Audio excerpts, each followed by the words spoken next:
and welcome back to not my shelf. I am visiting some family in Devon currently, but I have decided to do a quick review of Scythe by, that's really annoying, Scythe by Neal Shusterman, because I would like to post my music tag when I go home, but I kind of don't want to put two tags up one after the other, so I'm going to do a quick review of Scythe. I really enjoyed this book. I don't have any of my notes here right now, so I'm going to try and wing it, but I think I can remember what I want to say. This book is basically about a kind of society where death doesn't really exist anymore. The age of morality is very much in the past, it's very much not there anymore. And in the society they have these people called Scythes who are basically there to glean people so the population can still run smoothly and the world doesn't get overpopulated. Scythe follows these two characters called Rowan and Citra, and they become both Scythe's apprentices. They have to basically battle it out to see which one of them will become a Scythe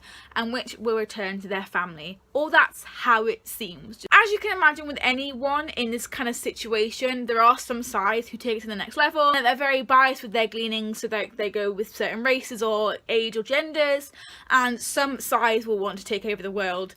And while they're doing their apprentices, Rowan and Citra have to try and, you know, deal with that as well as learning how to be a Scythe. I heard about this book a very long time ago from Emma Books, and I was thinking of picking it up for a very long time, but I decided not to because I don't remember, I think it was just lack of funds. But I finally got it from one of my friends and I adored it so much that I gave it a 5 stars on Goodreads. I know I love this book because of the language and the kind of irony that this has.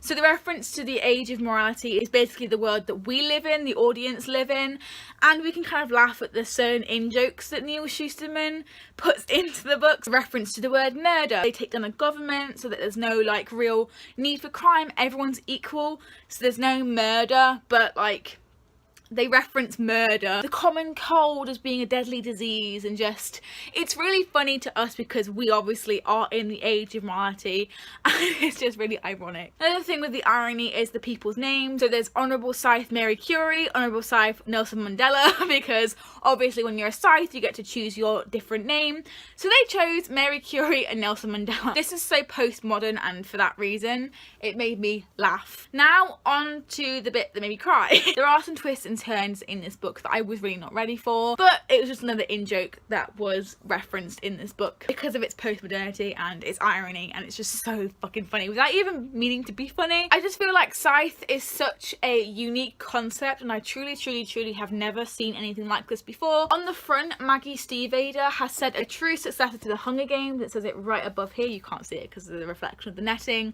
but it does say that, and I can truly agree with that statement, that it is a little bit like the Hunger Games, and if you did like the Hunger Games you'll absolutely love this book. There is a little bit of romance in this, twice actually, and I ship one of them. Like, it's kind of a plot twist with one of them, and that's the one I ship. It's not like in your face romance, but it definitely is in there, and I'm not really sure if I ship them as that, but they're definitely really good friends. I pictured the Honourable Scythe Mary Curie as Carrie Fisher. I don't know if that matches her description or anything like that, but I definitely like pictured her as Carrie Fisher because she's so badass, and I didn't like her at the beginning, but by the end I loved her so much because of what she does in the novel, and to go along with the narrative, it's incredible, and I really like it. One thing that really worried me about this book was the fact that it could happen in real life, and I really do truly believe that this would be people's reactions to it. They would take it too far, they would use it to be misogynistic, racist, all that kind of thing, ageist if that's a thing, and that's not what this is. Like, Scythes are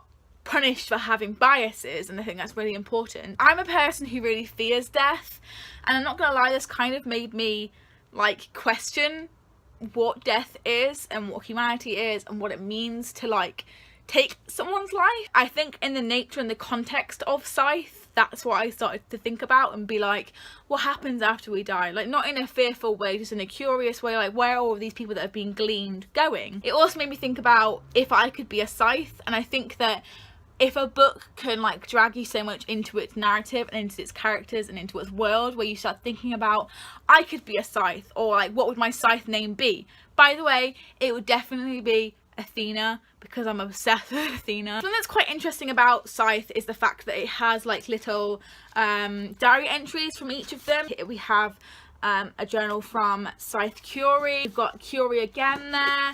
It's just a really cool layout for a book, and just, I love it so much. I have ordered the second one, Thunderhead, and it should be in my possession by the end of the week. When I go home eventually, I will read it. I don't really want to read anything else. I'm going to be slumped because I'm waiting for Thunderhead to get here. So I could have ordered it to here, not to my house. I could have read it like straight away. I didn't think about that. I gave this a 5 out of 5 stars on Goodreads. I hope that you pick this up and join the discussion with me, because I need to let my feelings out about this book that are spoiler related, and I obviously can't in a video like this. I will be doing a review for Thunderhead and the third book in the trilogy. I think it ends at the third book. I really hope that it doesn't, and Shusterman really writes more of this, but if that's what he's got planned, that's absolutely fine. I will be doing a review for Thunderhead and the last book, and probably the series as a whole when it finishes, because I can see myself really falling in love with this series, this concept, these characters. I just need to know more, and I would really recommend this book to anyone. Thank you so much for watching my review of Scythe by Neal Shusterman. If you like this video, please give it a thumbs up and subscribe. I kind of just upload on this channel whenever I can, whenever I feel like it. So right now I've got a summer job, and it's the summer holidays before college, and I'm kind of just figuring myself out. So expect loads of uploads between now and September, because I have more free time. And I will see you next time for another video. Buy Scythe and read it, and so we can have a discussion. I will see you whenever I upload next. Bye! I wanna watch them fly and fly, and see them soar up into the unknown. But I feel just like a nerd, watching birds, watching me here.